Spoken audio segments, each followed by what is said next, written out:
Hello everyone, I am Ravi and welcome back.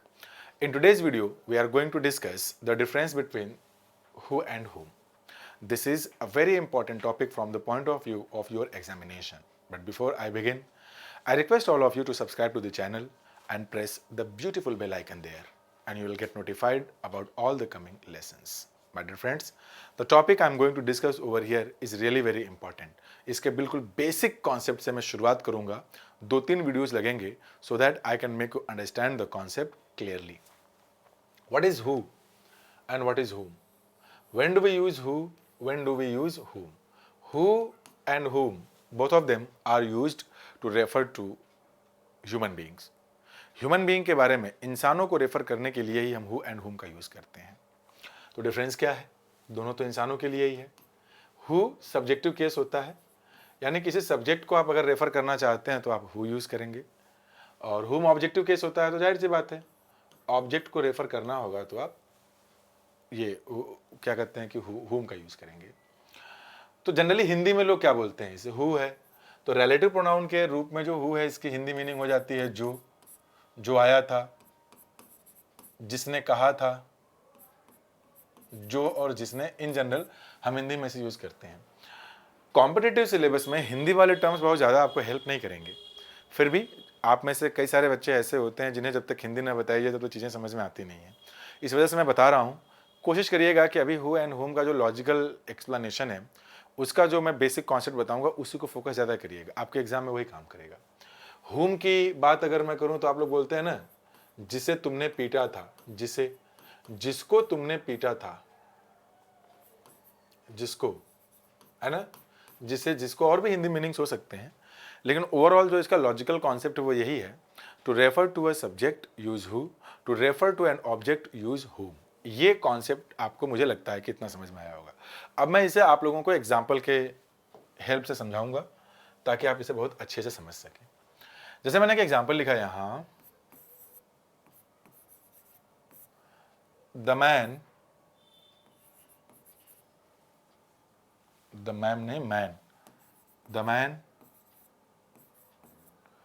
Who, या example change करते हैं थोड़ा, यहां से दूसरा एग्जाम्पल करते हैं. ही टीचेज द मैन, या और teaches the woman, he teaches the woman whom comes here. ये एक एग्जाम्पल है. यहां पर एक एग्जाम्पल मैं और लिख देता हूं ताकि चीजें आसान हो जाए. यहां से दूसरा बिल्कुल बेसिक है, ये मैं टाइप 1 कर दे रहा हूं, टाइप 1, ठीक है. और ये बेसिक है, बिल्कुल बेसिक, ताकि आपको समझाया जा सके. बेसिक, ये डिफरेंस क्या है इसमें समझना है. बेसिक में हमें हु एंड हुम का जो बेसिक कॉन्सेप्ट है वो हम यहां डिस्कस करेंगे. एक एग्जांपल और लिख देता हूं मैं. He teaches the woman who helps you. ये हमारे सामने दो एग्जांपल्स हैं. And now we are going to discuss these two examples in detail. बिल्कुल बेसिक से सीखेंगे हम इसे, बिल्कुल बिगनिंग से. कोई भी अगर आपको कोई दिक्कत हो रही होगी इसमें तो बिल्कुल ध्यान से सुनिएगा, चीज़ें आपको आ जाएंगी. इसके पहले जो मैंने रिलेटिव प्रोनाउन के वीडियो का बेसिक कॉन्सेप्ट बताया था, वहाँ पर मैंने बताया था कि हुम और हु ये रिलेटिव प्रोनाउंस होते हैं. रिलेटिव प्रोनाउंस, ये हु भी एक रिलेटिव प्रोनाउन है. ध्यान से सुनिएगा इसे, इसकी आगे बहुत ज़रूरत पड़ने वाली है. अगर ये रिलेटिव प्रोनाउंस हैं तो जाहिर सी बात है कि हर एक रिलेटिव प्रोनाउन का एक एंटीसीडेंट होता है जो इसके पहले आता है. क्या होता है? एक एंटीसीडेंट. हर एक रिलेटिव प्रोनाउन का एक एंटीसीडेंट होता है जो इसके पहले आता है. एंटीसीडेंट, ठीक है. हर एक रिलेटिव प्रोनाउन का एक एंटीसीडेंट होता है जो उसके पहले आता है. तो ये एंटीसीडेंट आ गया. एंटीसीडेंट का मतलब है जो पहले आया. ये जो एंटीसीडेंट है इसी को ये रिलेटिव प्रोनाउन रिलेट करता है. ये रिलेटिव प्रोनाउन की आगे जरूरत पड़ती है क्यों है हमें? रिलेटिव प्रोनाउन हम इसीलिए यूज करते हैं क्योंकि इसके एंटीसीडेंट के बारे में हम आगे कुछ बताना चाहते हैं. अगर हम इस एंटीसीडेंट के बारे में आगे कुछ बताना चाहते हैं तो दिक्कत ये है, जैसे ये सेंटेंस है हमारा, यहाँ पे ये एक वर्ब है और ये भी एक वर्ब है। इस वर्ब का सब्जेक्ट आ चुका है सब्जेक्ट। अब इस सब्जेक्ट के लिए ये वर्ब है, इस वर्ब के लिए वुमन एक ऑब्जेक्ट है। ये जो एंटीसीडेंट है ये इस वाले वर्ब के लिए ऑब्जेक्ट है। यहाँ पर भी जो एंटीसीडेंट है वो इस वाले वर्ब के लिए ऑब्जेक्ट है। लेकिन मैं बताना चाहता हूँ इस औरत के बारे में बताना चाहता हूँ कि कौन वाली औरत, तो वो वाली औरत। तो जब मैं इस औरत के बारे में बताना चाहता हूँ तो हमें कोई ना कोई एक ऐसा अरेंजमेंट करना पड़ेगा कि आगे जैसे कि मैं वर्ब यूज करूंगा ही करूंगा, है ना। तो जब मैं आगे वर्ब यूज करूंगा तो इसी वाले वर्ब के लिए ये जो आया है एंटीसीडेंट या तो सब्जेक्ट होगा या तो ऑब्जेक्ट होगा। तो आपको बस पहचानना है कि ये जो यहाँ पे हमने यूज किया है एंटीसीडेंट, ये एंटीसीडेंट इस वाले वर्ब के लिए सब्जेक्ट है या ऑब्जेक्ट है। चूंकि आपको पता है कि कम्स एक इनट्रांजिटिव वर्ब होता है। अब अगर आपने इनट्रांजिटिव वर्ब के डिफिनेशन और ट्रांजिटिव वर्ब के डिफिनेशन को नहीं जाना है, इनके डिफरेंसेस को नहीं जाना है, तो फिर ये अभी समझ में नहीं आएगा आपको। इसके लिए आपको सबसे पहले ट्रांजिटिव और इनट्रांजिटिव वर्ब के डिफरेंस को समझना पड़ेगा, जिसकी 15 मिनट की एक वीडियो मैंने ऑलरेडी रिकॉर्ड की हुई है और इसी चैनल पे सक्सेस सागर विद रवि पे वो बनी हुई अपलोड किया हुआ है, उसको आप देख के समझ लीजिएगा। तो अगर ये एक ट्रांजिटिव वर्ब है तो इसके बाद ऑब्जेक्ट तो आएगा नहीं, ये ठीक है, यहाँ पे एडवर्ब आ गया, एडवर्ब ऑफ प्लेस, कोई दिक्कत नहीं। तो अब ये इसका ऑब्जेक्ट तो हो नहीं सकता। अब अगर ये इसका ऑब्जेक्ट नहीं हो सकता तो फिर इसका सब्जेक्ट होना पड़ेगा। तो आप देख रहे हैं कि अगर ये इसका सब्जेक्ट है तो जाहिर सी बात है कि जो ये रिलेटिव प्रोनाउन हमने यहाँ पे यूज किया ये एक सब्जेक्ट को इससे रेफर कर रहा है। अगर ये रिलेटिव प्रोनाउन एक सब्जेक्ट को रिलेट कर रहा है तो जाहिर सी बात है कि जब रिलेटिव प्रोनाउन सब्जेक्ट को रिलेट कर रहा है तो जो रिलेटिव प्रोनाउन होगा वो भी ऑब्जेक्टिव केस नहीं होना चाहिए, वो क्या होना चाहिए आपका, सब्जेक्टिव केस में होना चाहिए। यानी सेंटेंस का मतलब ये निकल गया कि ही टीचेस द वुमन, वो उस महिला को पढ़ाता है, वो उस औरत को पढ़ाता है जो यहां आती है। क्लियर हो गया ये हु क्यों आया, क्योंकि इस वाले वर्ब के लिए ये एंटीसीडेंट सब्जेक्ट है। अगर एंटीसीडेंट सब्जेक्ट है तो जो रिलेटिव प्रोनाउन लिखा गया है वो भी सब्जेक्ट होगा, तो सब्जेक्टिव केस लिखिए। दूसरे एग्जांपल में देखिए, he teaches the woman who helps you. अब यहां पे ये जो वर्ब आया है ये वर्ब किसके लिए आया है, इसी वुमन के लिए तो आया है। तो अगर ये वाला वर्ब इसी वुमन के लिए यहाँ पर आया है तो जाहिर सी बात है कि अब ये जो वुमन है इस वाले वर्ब के लिए या तो सब्जेक्ट होगी या तो ऑब्जेक्ट होगी।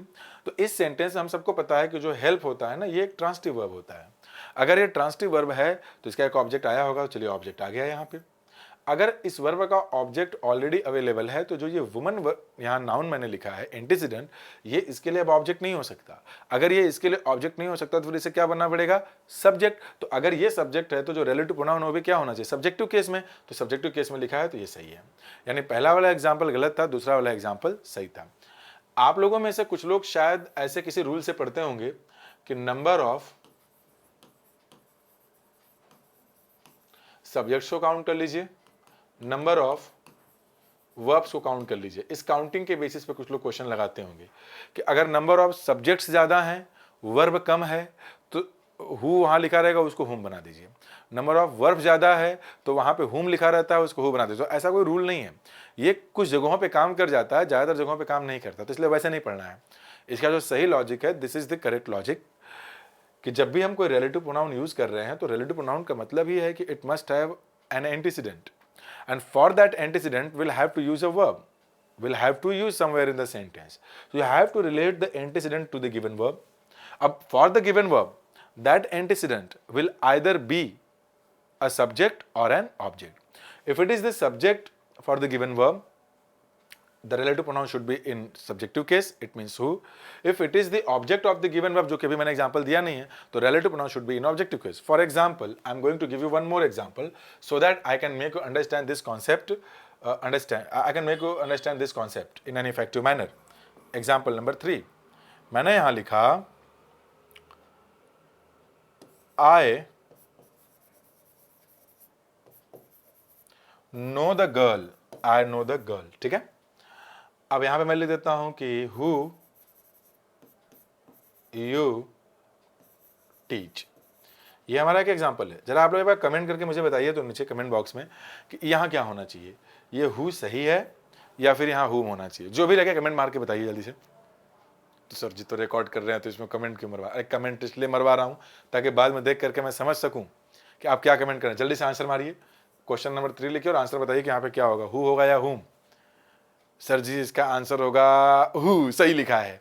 अब मैं आंसर बताऊंगा और डिलीट मत करिएगा अपना अगर गलत है तो, चलो कोई दिखा नहीं डिलीट कर देते हैं, ऐसा नहीं होना चाहिए। अब मुस्कुराइए नहीं, बैठ के आंसर करिए इसका आप लोग कि ये जो हु लिखा हुआ है यहाँ पे हु होगा या ये हुम होना चाहिए, क्या होगा बताइए जल्दी से आप लोग, क्या होगा, हु या हुम? हु होगा या हुम? अगर आपको लगता है कि हुम होगा तो हुम क्यों लगता है, और हु लगता है तो हु, ठीक है, फिर बात ही अलग है। देखिए मैं समझाता हूँ। This is a relative pronoun, ये एक रिलेटिव प्रोनाउन है। अगर एक रिलेटिव प्रोनाउन है तो it must have an antecedent, उसी एंटीसीडेंट के लिए आगे मुझे कुछ वर्ब यूज करना है। इस वर्ब के लिए या तो सब्जेक्ट होगा या तो ये ऑब्जेक्ट होगा। ये वाले वर्ब का सब्जेक्ट ऑलरेडी आ चुका है। अगर इस वाले वर्ब का सब्जेक्ट ये आ चुका है तो फिर ये तो सब्जेक्ट होगा नहीं इसका, फिर इसको इसका ऑब्जेक्ट होना पड़ेगा। अगर इसका ऑब्जेक्ट होना पड़ेगा तो रिलेटिव प्रोनाउन सब्जेक्टिव केस क्यों लिख रहे हैं, इसको क्या बनाएंगे आप, होम। ये जिस तरीके से बता रहा हूँ ना तरीका याद कर लीजिए, ऐसे नहीं करेंगे ना तो कर ही नहीं पाएंगे एग्जाम्पल आगे आप। चलें, तो ये रहे कुछ एग्जाम्पल्स। तो कुल मिलाकर के जो भी हमने नाउन या प्रोनाउन इस रिलेटिव प्रोनाउन के पहले लिखा है उसी को रिलेट करने के लिए आगे हम कोई वर्ब लगाते हैं। इसी वर्ब के लिए एंटीसीडेंट या तो सब्जेक्ट होगा या तो आगे आने वाले वर्ब के लिए एक ऑब्जेक्ट होगा। अगर इसके लिए ऑब्जेक्ट है तो फिर रिलेटिव प्रोनाउन ऑब्जेक्टिव केस, इसके लिए सब्जेक्ट है तो रिलेटिव प्रोनाउन सब्जेक्टिव केस। अब एक काम करता हूं मैं, कुछ और एग्जाम्पल्स, बिल्कुल सिंपल एग्जाम्पल्स। ये क्या चल रहा है, ठीक है ऊपर जाएगा, ऐसे क्यों हो रहा है ये, अच्छा ये पूरा ऊपर नहीं जाएगा अपना, ठीक है मैं दूसरा पेज ले लेता हूँ, कोई दिक्कत नहीं है। एक मैं दूसरा पेज लेता हूँ, एग्जाम्पल नंबर 4 यहाँ लिखता हूँ और 5। आपको बस इतना बताना है कि जो एग्जाम्पल नंबर 4 और 5 हैं वो गलत हैं या सही, ठीक है। Example number 4, mister Gupta knows the boy, Mr. Gupta knows the boy whom या who you scold। scold का मतलब डांटना होता है by the way. Example number 5, mister Gupta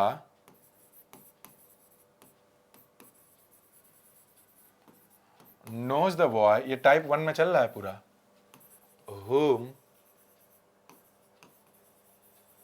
scolds you। ये दो एग्जाम्पल्स हैं, एक बार जरा खुद से देख लीजिए, मैं थोड़ा हेल्प कर दे रहा हूं। This is a relative pronoun and this is called its antecedent, ठीक है। This is called the relative pronoun and this is the antecedent of the relative pronoun. This is the antecedent of the relative pronoun. And there is a verb, you scold, verb scold. This verb has got its object, but the subject is missing. This verb has got its subject, but the object is missing. What about this part of the sentence? This is the subject and this is the verb. This is the subject and this is the verb. And the antecedent of who and whom in the given sentences are the objects of the verb know। दोनों के ये objects हैं। तो जरा comment करके मुझे बताएं, जल्दी से कमेंट करें। कमेंट करना है कि एग्जाम्पल नंबर 4 में हु सही है, तो अगर लगता है सही है तो 4 लिख के करेक्ट कर दीजिए, लगता है गलत है तो जो आपको लगता है आप वो लिख के बताइए, जल्दी से लिख करके बताइए। 10 सेकेंड्स हैं आपके पास। क्या सही है पहला वाला और दूसरा वाला? चलिए ठीक है, मुझे लगता है कमेंट आप लोग सोच रहे हैं, सोचिए, कमेंट मारिए पहले। आपको भी तो अपनी खोपड़ी यूज़ करनी चाहिए। पूरी खोपड़ी मैं ही यूज़ कर लूँगा तो आपकी खोपड़ी वैसे ही रखी रह जाएगी। फिर जब वैसी ही खोपड़ी रखी रहेगी तो उसमें चर्बी जमेगी अगल बगल, वो चर्बी की परत मोटी होती जाएगी। जब चर्बी मोटी होती जाएगी तो कोई बात दिमाग में जाएगी नहीं, तो फिर क्या होगा कि दिमाग बड़ा मोटा है, समझ में नहीं आता। दिमाग नहीं मोटा है, दिमाग के चारों तरफ चर्बी जो आई है वो मोटी हो गई है। ठीक है, तो मुझे लगता है आंसर किया होगा, मैच करिए। देखिए है क्या, mister Gupta knows the boy. अब ये हु लगा है, इस एंटीसीडेंट को इसी से रिलेट कर रहा है। अब इस वाले वर्ब के लिए स्कोल्ड मतलब डांटना होता है sir, to reprimand, to rebuke, chide somebody, डांटना किसी को। तो इसके लिए या तो सब्जेक्ट होगा या तो वो ऑब्जेक्ट होगा। तो अगर वो उसके लिए सब्जेक्ट होगा तब तो हु ठीक है, लेकिन आप देख रहे हैं कि इसका सब्जेक्ट ऑलरेडी आ चुका है, यानी कि वो इसके लिए सब्जेक्ट नहीं हो सकता। अब द बॉय इस स्कोल्ड वर्ब के लिए ऑब्जेक्ट होगा। अगर ऑब्जेक्ट होगा तो फिर हु मत यूज करिए, यहाँ पे हुम यूज करिए, ठीक है। What about question number 5? Mr. Gupta knows the boy whom scolds you। अब यहाँ पे आप देखें, ये जो एंटीसीडेंट यहाँ लिखा गया है द बॉय, इसी द बॉय को रिलेट किया गया है इस आगे आने वाले वर्ब से। तो for the given verb the antecedent would either be the subject और the object, but the object of the given verb is given here. It means that would not be the object. If that would not be the object, that must be the subject. And every verb requires its own subject. The subject is missing in the given sentence. So this would be the subject. If this would be the subject, it means the relative pronoun is relating a subject. The antecedent is the subject of the following verb. If the antecedent is the subject of the following verb, the relative pronoun must be in subjective case. Erase it and use who. क्या ये दोनों समझ में आए? ठीक है, उम्मीद करता हूँ समझ में आए होंगे। अब देखिए, समझने की जरूरत है कि मैंने मोटा मोटी बताया तो है कि रिलेटिव प्रोनाउन हम यूज ही क्यों करते हैं, लेकिन एक एग्जांपल देकर थोड़ा और बेहतर समझाना चाहूंगा मैं। जैसे मैंने एक एग्जांपल लिखा है यहाँ पे, आई नो द बॉय। ये हमारा एक सेंटेंस है, मैं लड़के को जानता हूँ। सब्जेक्ट, आप और बेहतर समझेंगे इसे, इसकी बारीकियों को बताने जा रहा हूँ मैं। सब्जेक्ट, और ये बन गया आपका verb, and this is the object of the given verb. ठीक है, आई नो द बॉय। आखिर रिलेटिव प्रोनाउन की जरूरत पड़ी ही क्यों? I know the boy. तो अगर मैंने बोला आपको कि आई नो द बॉय, तो आई नो द बॉय का मतलब क्या है कि मैं किसी लड़के को जानता हूं। सामने वाला बंदा आपसे ये बोल रहा है, भैया किस लड़के को जानते हो? तो अब आप क्या करेंगे कि जिस लड़के को भी आप जानते हैं उस लड़के के बारे में आगे कुछ बताएंगे। जब आप उस लड़के के बारे में आगे कुछ बताएंगे तो कोई ना कोई वर्ब यूज करना पड़ेगा आपको। तो अगर आप वर्ब यूज कर रहे हैं तो डायरेक्ट ये सेंटेंस है, ये गलत नहीं है। लेकिन अगर इस सेंटेंस के बारे में बताना मैं चाहता हूं, एग्जांपल नंबर 7, इस बॉय के बारे में, आई नो द बॉय। मान लेते हैं कि हमारा ये सेंटेंस है, आई नो द बॉय। मैं लड़के को जानता हूं। तो कौन से लड़के को जानते हो? मैं उस लड़के को जानता हूं जो, कुछ भी लिख लीजिए यहाँ पे, जो। ये रिलेटिव प्रोनाउन यूज कर लिया। तो रिलेटिव प्रोनाउन आपने इसीलिए यूज किया ना, क्योंकि ये जो ऑब्जेक्ट है ये इस वर्ब का, सॉरी, ये जो एंटीसीडेंट है ये इस वर्ब का ऑब्जेक्ट है। अगर ये एंटीसीडेंट उस वर्ब का ऑब्जेक्ट है तो जाहिर सी बात है कि अगर आप इसके बारे में बताना चाह रहे हैं तो डायरेक्ट आप इसको किसी वर्ब के लिए ऑब्जेक्ट या सब्जेक्ट नहीं बना पाएंगे। बीच में एक मीडिएटर चाहिए। मीडिएटर समझते हैं आप? मान लेते हैं आपके भैया की शादी है, भैया की शादी के बारात गई लड़की वालों के यहाँ। अब वहाँ पे आप और आपके जो दोस्त होते हैं ना, वो वहाँ पे बाकी अपना माहौल बनाने के चक्कर में लगे रहते हैं। चलो कुछ मिल जाए तो हम भी शादी कर लें। शादी करना बुरा नहीं है, तो आप लोग रुके रहे। कोई पसंद आई, आप भी बातचीत के, लेकिन नंबर नहीं ले पाए क्योंकि घर वाले बड़े स्ट्रिक्ट हैं। शादी के बाद जब वीडियो देखते हैं तो अपने भाभी को पकड़ते हैं, यार भाभी वो जो लड़की थी थोड़ा कुछ अपना काम कराइए, हम भी शादी वादी कर लें। ठीक है भाई, पहचाना था ये, अरे ये तो जो है कि हमारे मौसी के, या कहें कि कोई लड़की है, चलो ठीक है बात करते हैं। तो आप डायरेक्ट बात करेंगे तो बदतमीजी होगी, क्योंकि अब आप तो किसी और के घर के हैं ना, तो आपके घर को उनके घर से रिलेट करने के लिए मीडिएटर जो बन गई वो भाभी बन गई आपकी। तो वैसे ही ये जो मैंने बॉय लिखा हुआ है, बॉय, अब ये तो उसका ऑब्जेक्ट हो गया, इसका रिलेशन तो उससे हो गया। तो अगर आप इसके बारे में रिलेटेड कोई और इन्फॉर्मेशन लेना चाहते हैं तो बीच में कोई मीडिएटर लेके आना पड़ेगा। डायरेक्ट आप नहीं जोड़ सकते इसको किसी और से, तो रिलेशन बनाने के लिए कोई और मतलब संबंध जोड़ना पड़ेगा, उसके लिए मीडिएटर चाहिए। तो रिलेटिव प्रोनाउन वही मीडिएटर है। तो जब आप रिलेटिव प्रोनाउन यूज करते हैं ना, तो इस रिलेटिव प्रोनाउन को जब आप इसके लिए यूज करते हैं तो इसको या तो आगे आने वाले वर्ब के लिए सब्जेक्ट बनाना होता है, या तो आगे आने वाले वर्ब के लिए ऑब्जेक्ट बनाना होता है। तो अगर आगे आने वाले वर्ब के लिए वो सब्जेक्ट हो गया तब तो हुई रहने दीजिए, अगर आगे आने वाले वर्ब के लिए वो ऑब्जेक्ट हो गया तो हुम बना दीजिए। तो this is the role of relative pronoun. This is the role of relative pronoun. क्या मैं आपको ये समझा पाया इतना? थोड़ा सोच लीजिए, बताइए। चलिए ठीक है, बहुत बढ़िया। तो अभी आपको ये सारी बातें समझ में आ गई। तो कुल मिलाकर जो रिलेटिव प्रोनाउन होता है ना, रिलेटिव प्रोनाउन, तो रिलेटिव प्रोनाउन जो भी होते हैं आपके, ये रिलेटिव क्लॉजेस बनाते हैं। इसको आगे अभी और डिटेल में हम डिस्कस करेंगे। ये बनाते हैं रिलेटिव क्लॉजेस। जो रिलेटिव क्लॉजेस होते हैं सेंटेंस में, वो एक्चुअल में एडजेक्टिव का काम करते हैं, उसीलिए उसको हम लोग जो है कि एडजेक्टिव क्लॉज भी कहते हैं। एडजेक्टिव क्लॉज इसलिए कहते हैं कि ये जो क्लॉज है पूरा का पूरा, अच्छा क्लॉज क्या है ये भी मैंने एक वीडियो में पढ़ाया हुआ है। क्लॉज क्या कहते हैं, कितने टाइप के होते हैं, फ्रेज क्या होता है, कितने टाइप के होते हैं, वो वीडियो देख लीजिएगा, चैनल पे किसी मतलब प्लेलिस्ट में होगा। तो ये जो क्लॉज बन रहा है आपका ना, वो इस नाउन के डिस्क्राइब करने के लिए बन रहा है। और नाउन एंड प्रोनाउन को डिस्क्राइब करने के लिए, क्वालिफाई करने के लिए अगर कोई वर्ड या ग्रुप ऑफ वर्ड्स हम यूज करते हैं तो वो बनता है adjective. Since it is a clause, that is why it is called adjective clause. Defining clause मतलब हमने क्या कर दिया इसको, ये हो गया रिलेटिव क्लॉज। जो भी रिलेटिव क्लॉजेस होते हैं आपके, वो सारे के सारे एडजेक्टिव्स होते हैं। ठीक है, तो मुझे लगता है कि आपको जो है कि अब ये बात समझ में आ गई होगी। ठीक, आइए थोड़ा इसी बेसिक इन्फॉर्मेशन और मैं थोड़ा देना चाहूँगा आप लोगों को। मुझे लगता है कि आपको पसंद आएगा। कितने एग्जाम्पल्स हुए वैसे यहाँ पे? 7, ठीक है। चलिए 7 एग्जाम्पल्स हैं, अब टाइप 2 पे आते हैं और एग्जाम्पल देने हैं ना। टाइप 2 आ जाइए, बिल्कुल बेसिक वाला काम तो हो गया, ठीक है। अब मैं आप लोगों के सामने एक एग्जाम्पल लिखूंगा, उसी एग्जाम्पल के बेसिस पे जो है हम लोग इसे समझेंगे कि सेंटेंस गलत है कि सही। चलिए let's begin. Example number 1 in type 2, मैंने लिखा है यहां पे the boys who you have punished are innocent। ये एक एग्जाम्पल है। चलिए इससे कमेंट करिए और बताइए कि ये एग्जाम्पल गलत है या सही। मैं आपके कमेंट्स का वेट कर रहा हूं, ठीक है ना। चलिए बताएं। The boy who you have selected, sorry इसे बॉयज कर देता हूं मैं, the boys who you have punished are innocent. ये एग्जाम्पल गलत है कि इसे कमेंट करके बताएं जल्दी से। क्या होना चाहिए वैसे आप लोगों के विचार से, करेक्ट और इनकरेक्ट? करेक्ट और इनकरेक्ट, सही कैसे होगा?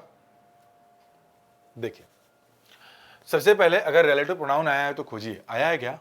ये रहा रिलेटिव प्रोनाउन। अगर ये रिलेटिव प्रोनाउन है तो इसका कोई ना कोई एंटीसीडेंट होगा, ये रहा इसका antecedent. This is called the antecedent. Antecedent का मतलब होता है जो पहले आए, किसके पहले आए? रिलेटिव प्रोनाउन के। तो अगर ये एक एंटीसीडेंट आया है तो एक बात तो तय है कि आगे सेंटेंस में कहीं ना कहीं कोई वर्ब आया होगा जिससे किसको रिलेट किया गया है। तो अब आप देखेंगे कि एक वर्ब यहां है जिसका सब्जेक्ट यहां दिया हुआ है, यानी ये तो कंप्लीट है, यू हैव पनिश्ड। और एक वर्ब यहां आया है जिसका कि एक एडजेक्टिव है और ये लिंकिंग वर्ब है सेंटेंस में, और ये एडजेक्टिव यहां पे कॉम्प्लीमेंट है, ठीक। कॉम्प्लीमेंट मतलब पूरक, जो पूरा करे। तो अब इस एग्जाम्पल में टाइप 2 में दिक्कत ये आ गई कि अब तक जो क्वेश्चंस आपने देखा, जो भी क्वेश्चंस, उसमें एक ही वर्ब था इसके बाद। जैसे यहाँ देखिए ना, लिखा है ना हुए होम के बाद एक ही वर्ब है, इसके आगे कोई वर्ब नहीं है, कहीं कोई वर्ब नहीं है, एक ही वर्ब है तो पहचान गए तुरंत वही है। यहाँ टाइप 2 मैंने इसको इसलिए बोला क्योंकि यहाँ पे एक वर्ब ये है और एक वर्ब ये है, दो वर्ब्स हैं हमारे पास, वर्ब 1 एंड वर्ब बी। तो सबसे पहले ये पहचानना पड़ेगा कि आखिर ये जो रिलेटिव प्रोनाउन आपने यूज किया है इस एंटीसीडेंट के लिए, इसका वाला वर्ब है कौन सा? ये हैव पनिश्ड है या फिर आर है? ये जानना क्यों इंपॉर्टेंट है? ये जानना इसलिए इंपॉर्टेंट है क्योंकि अगर हैव पनिश्ड इस वाले एंटीसीडेंट के लिए वर्ब है, तब तो इसका वर्ब आ चुका है, और तब इस वाले वर्ब के लिए उसे ऑब्जेक्ट बनना पड़ेगा, तो हुम करना पड़ेगा। अगर ये जो हैव पनिश्ड यहां लिखा है, इसका एंटीसीडेंट वो नहीं है, मतलब रिलेटिव प्रोनाउन बॉयज को अगर इससे रिलेट नहीं कर रहा तो फिर इससे रिलेट करेगा, तो इस वाले का सब्जेक्ट मिसिंग है। तो अगर इसका सब्जेक्ट मिसिंग है तब वो हु सही होगा, यानी कि अगर ये एंटीसीडेंट आर से रिलेटेड है तब तो हु सही है। अगर वो एंटीसीडेंट हैव पनिश्ड से रिलेटेड है तब फिर हु गलत है, वहां हुम करना पड़ेगा। कमेंट करके बताइए किससे रिलेटेड है, हैव पनिश्ड से या आर से? कमेंट करके बताएं जल्दी से। मेरे शेरों, मेरे चीतों, आंसर करिए जल्दी से और बताइए किससे रिलेटेड है? हाँ, हैव पनिश्ड। बिल्कुल सही समझा आप लोगों ने, मैं ये मान रहा हूं सही समझ रहे हैं। अच्छा इसी से क्यों है यार, एक सीधी सी बात है कि इस बॉयज के बारे में, इन बॉयज के बारे में बताने के लिए हमने एक रिलेटिव प्रोनाउन यूज किया। तो रिलेटिव प्रोनाउन तो एडजेक्टिव होता है आपका, सॉरी रिलेटिव प्रोनाउन जो होते हैं वो रिलेटिव क्लॉजेस बनाते हैं। तो जब रिलेटिव क्लॉजेस बनाते हैं तो यू हैव पनिश्ड, ये यहां से यहां तक पूरा हो गया ना, तुमने पनिश किया। तो जाहिर सी बात है कि यार जब इसके बारे में बात हो रही है तो ये जो आया है इसके तुरंत बाद जो वर्ब आया रहेगा उसी से रिलेटेड होगा ये। तो एक्चुअल में सेंटेंस ऐसा है, ऐसा होना चाहिए। तो मैं समझाता हूं आपको, ए फिर उस पर आता हूं मैं। द बॉयज आर इनोसेंट, एक सेंटेंस ये है। एक दूसरा लिखता हूं मैं, you have punished the boys. अब इन दोनों सेंटेंसेस को देखिए, वो तुरंत समझ में आ जाएगा। देखिए है क्या, ये आर एक वर्ब है, ये सब्जेक्ट है, और ये एडजेक्टिव है जो कि कॉम्प्लीमेंट है, वहां भी लिखा हुआ है। ये यू सब्जेक्ट है, ये वर्ब है, ये इसका ऑब्जेक्ट है। मैंने बोला कि दो सेंटेंसेस दोनों को जोड़ के एक सेंटेंस बना दीजिए, मतलब सेपरेट सेंटेंसेस हैं, इनको एक कॉम्प्लेक्स सेंटेंस बना दीजिए। क्लॉज वगैरह पढ़ाया मैंने कंजंक्शन में क्लॉजेस क्या होते हैं, कंपाउंड सेंटेंस क्या होते हैं, सिंपल सेंटेंसेस क्या होते हैं, कॉम्प्लेक्स सेंटेंसेस क्या होते हैं, सब बताया मैंने। तो इसलिए पहले कंजंक्शन पढ़ा है, तब ये पढ़ा रहा हूँ। तो अब इन दोनों को अगर मुझे कनेक्ट करना है, जोड़ना है, तो जो चीज़ें कॉमन लेने वाले रहेंगे वो कॉमन ले लेंगे। तो इन दोनों में कॉमन क्या है, बॉयज़ कॉमन है। अब दूसरे वाले सेंटेंस में जो जाहिर सी बात है कि अगर इस सेंटेंस को यूज़ करना है आपको, तो आप क्या यूज़ करें, कैसे जोड़ेंगे, जरा एक बार खुद से कोशिश करके बताइए तो कैसे जोड़ेंगे आप इसे। मैं वेट कर रहा हूँ, वेटिंग फॉर योर कमेंट्स। खुद से जरा जोड़ के बताइए कैसे जुड़ेगा। नहीं बता पाएंगे, आइए देखते हैं। तो इसी बॉयज को रिलेट करना है उससे। तो ये जो बॉयज है, जो इस वर्ब के लिए सब्जेक्ट है, इन्हीं बॉयज को इस वर्ब के लिए ऑब्जेक्ट बनाना है। कैसे बनेगा, दोनों जरा केस जरा सॉल्व करके बताइए आप।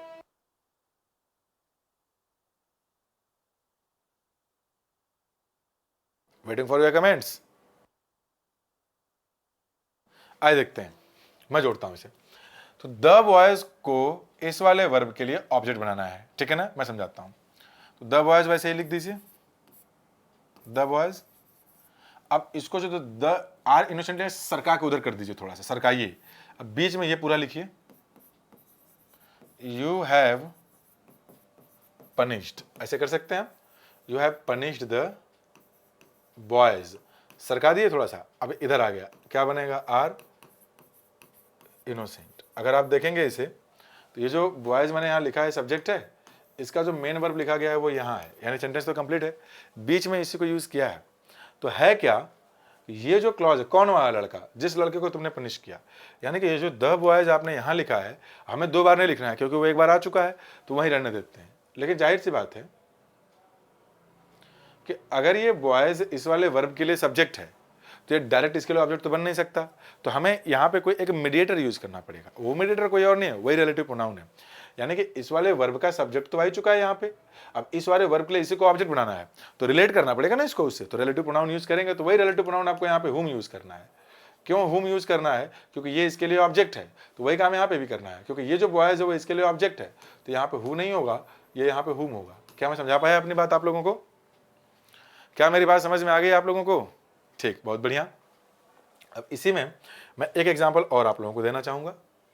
आ जाइए देखते हैं उसे, बोलिए गलत है कि सही है। एग्जाम्पल नंबर कौन सा था, ये क्या नंबर चल रहा था इसका, थोड़ा मैं देखूं तो उसी सीक्वेंस में लिख दूंगा ना पूरा। अच्छा 1 से किया हूँ, चलिए आइए 1 से ही कर लेते हैं यहाँ भी। अब इसका एग्जाम्पल लिखता हूँ, बोलिएगा इसे क्या करना है। द प्लेयर्स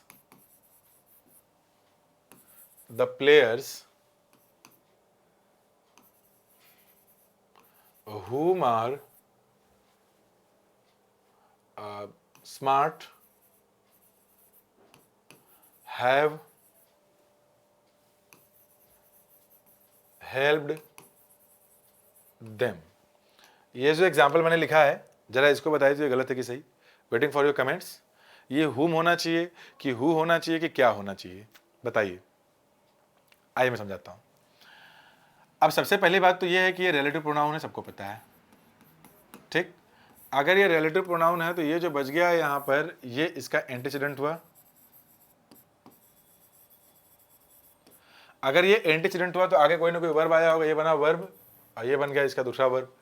ये रिलेट किससे किया गया, तो जो पहला वर्ब आएगा ये उसी से रिलेट किया जाएगा। तो पहला वर्ब कहाँ आया है, आर स्मार्ट, तो ये बनेगा एक relative clause. This would be a relative clause. जो रिलेटिव प्रोनाउंस होते हैं वो सेंटेंस में एडजेक्टिव का काम करते हैं। Since this is a relative clause, that is why it becomes a adjective clause. अगर ये एडजेक्टिव क्लॉज हो गया तो ठीक है, खत्म। ये वाला जो प्लेयर्स दिया है इसका वर्ब यहाँ आ गया। अब ये जो एंटीसीडेंट है ये इस वर्ब के लिए यूज किया गया है। इस वर्ब का कॉम्प्लीमेंट तो आ ही चुका है, तो जाहिर सी बात है वो कॉम्प्लीमेंट हो नहीं सकता, चूंकि ये एक लिंकिंग वर्ब है। तो अगर ये लिंकिंग वर्ब है तो इसका ऑब्जेक्ट तो होगा नहीं। अब अगर इसका ऑब्जेक्ट नहीं होगा तो फिर ना तो ये ऑब्जेक्ट बन सकता है ना तो कॉम्प्लीमेंट बन सकता है, तो क्या बनना पड़ेगा इसको, सब्जेक्ट। सब्जेक्ट मिसिंग है तो इसी हुम को हटा करके हु बना दीजिए। आई होप कि टाइप 2 समझ में आया होगा। अब मैं आता हूं आप लोगों को टाइप 3 पे लेकर के। टाइप 2 का कॉन्सेप्ट ये रहा।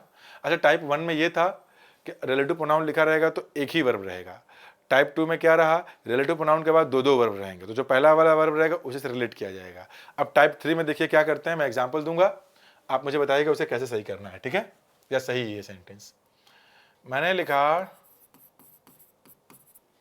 टाइप 3, इसमें मैंने एग्जांपल लिखा, Gandhi ji was the man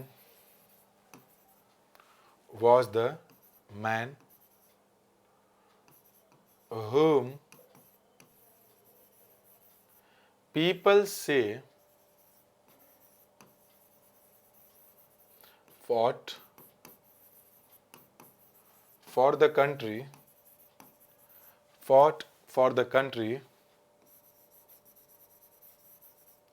single handedly, fought for the country single handedly। ये एक एग्जाम्पल है।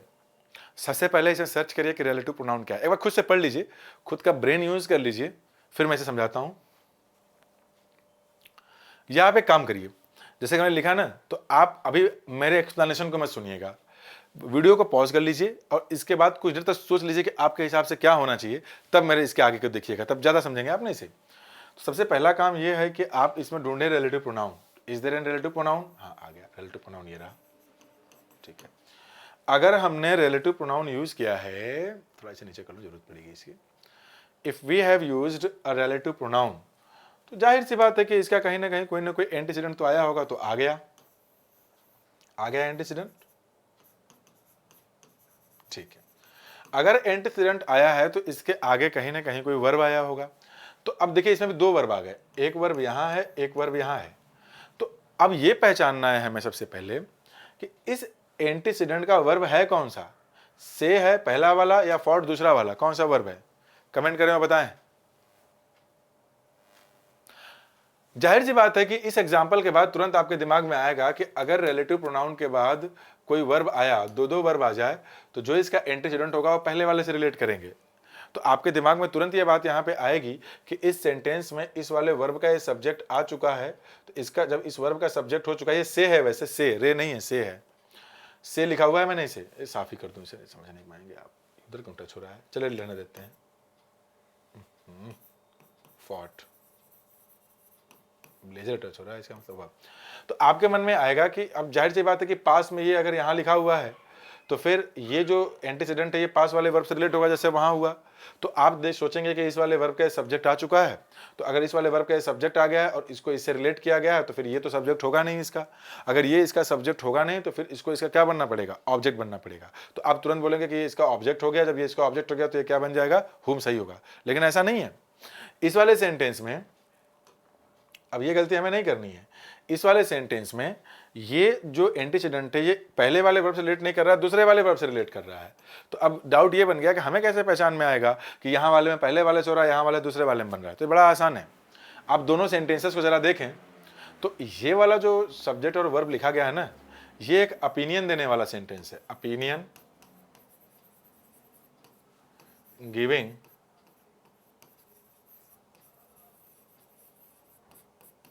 स्टेटमेंट। ये एक ओपिनियन देने वाला स्टेटमेंट है। ओपिनियन देने वाला स्टेटमेंट ऐसा मतलब क्या है कि इसे कोई मतलब नहीं है। अगर मैं इस सेंटेंस को ब्रेक करूं, देखिए कैसे ब्रेक होगा, पहले पूरा ब्रेक कर देता हूं इसे मैं, आपको ज़्यादा अच्छा लगेगा। जैसे सेंटेंस है, Gandhi ji was the man, एक सेंटेंस ये रहा। ऑप्शन बी, पीपल से, और क्वेश्चन मतलब स्टेटमेंट सी क्या बन जाएगा, गांधी जी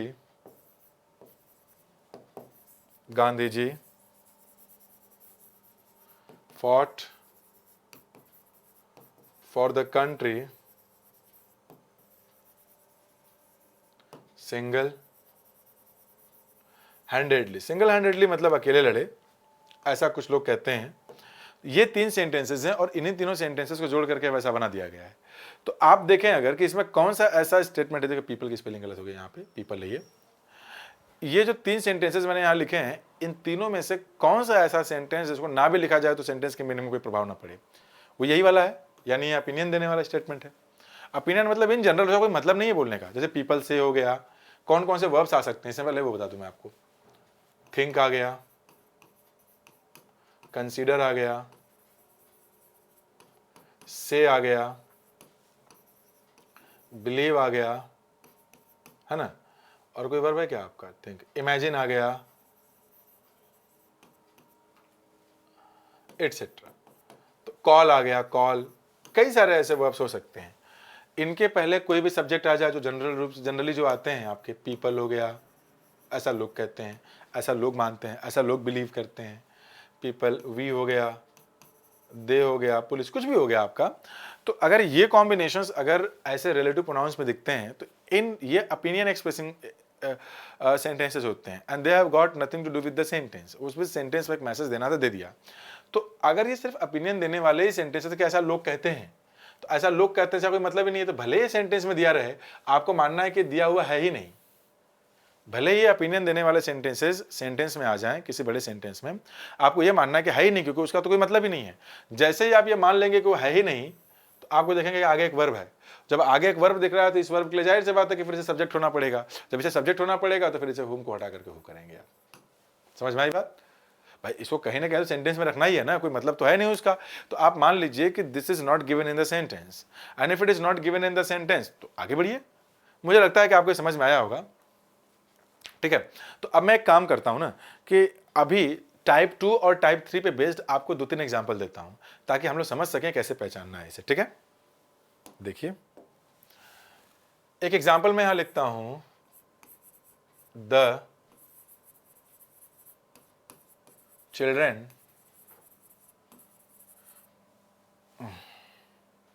ये नहीं, the children who you saw last night are playing there, ठीक है। एक एग्जांपल और लिख देता हूं यहां पर मैं। ये मैंने लिखा,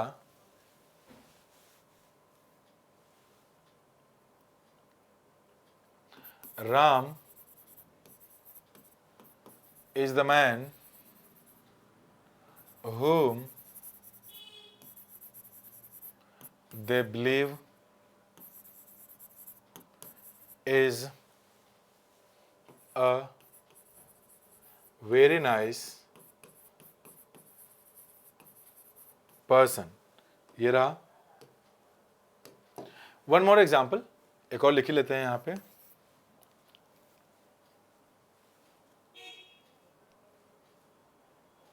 The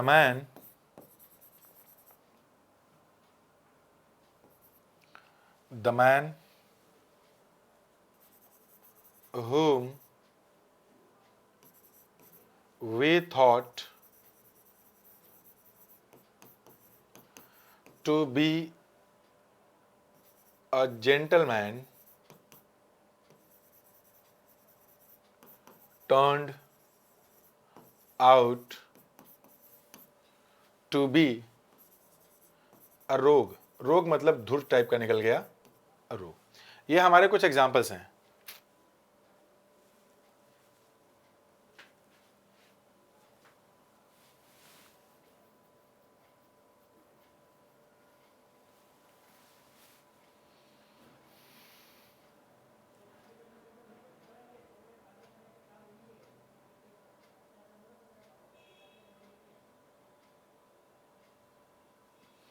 चलिए इसके एग्जाम्पल को आप बताएं क्या करना है इससे।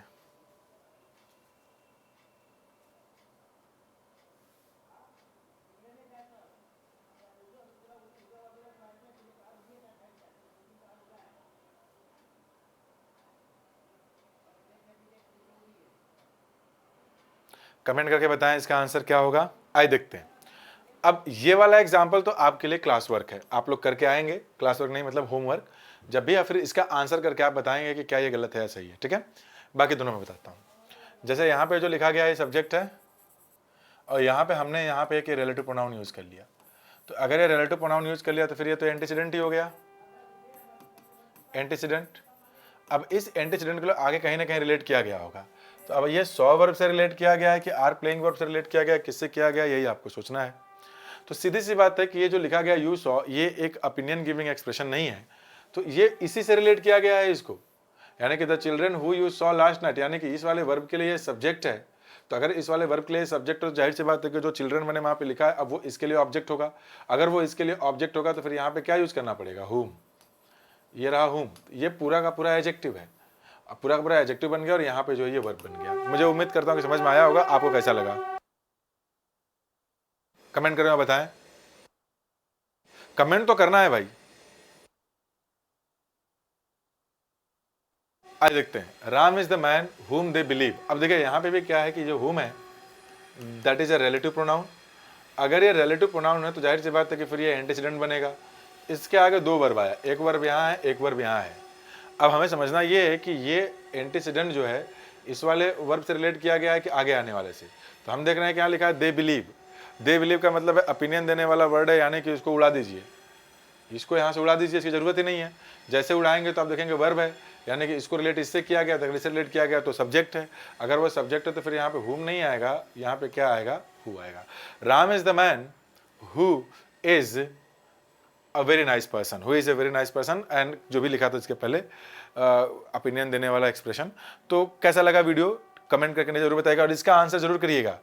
ये देखिए ये वाला नो एरर है या फिर यहाँ हुम की जगह पर हमको हु लगाना है। समझ में आई बात। देखिए मैं थोड़ी हिंट कर देता हूँ। यहाँ पे ये थॉट एक वर्ब है, इसके लिए सब्जेक्ट ये है, ये आपका सब्जेक्ट है, तो आगे उसका वर्ब कहाँ आया हुआ है, ये भी एक वर्ब आया हुआ, तो इसका कौन किससे जुड़ा हुआ है ये जोड़ लीजिएगा और जोड़ने के बाद आप अपना बता दीजिएगा। ठीक है, आंसर कमेंट करके बताइएगा कि नो एरर है कि क्या होगा यहाँ पे। Thank you very much. आज इतना ही रखते हैं, bye bye, will meet in the next video.